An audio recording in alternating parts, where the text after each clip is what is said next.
What's going on, guys? We're at CES 2018. This year, like always, has been in Vegas. They have around 200,000 people now. So many people out here, but it's been very exciting. 2018 is going to be an exciting year. So many new tech.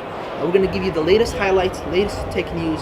So make sure you're subscribed to our channel. So far, they've come out with a lot of new things for 2018. It's very exciting. So some things they've been talking about is crypto, blockchains, drones, GPS trackers.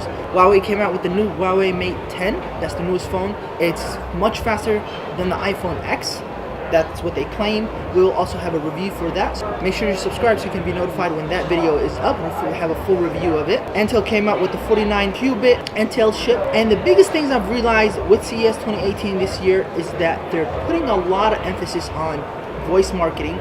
Things like Alexa, Google Home. They're doing very well. They actually did much better than the tablets when they first came out. So they're putting a lot of focus on that.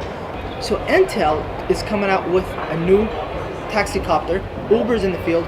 Bell Helicopters is also in the field. So a lot of people are coming with this autonomous copters, taxi services basically. They'll get you from point A to point B in the skies much faster than a regular taxi would. Another thing that has been very big is the crypto. They've been doing ICOs. They've been talking about a lot of coins that are coming out.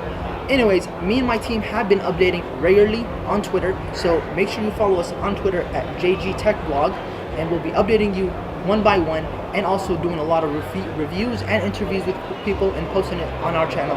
So make sure you subscribe, follow us on Twitter. Thank you for watching. See you.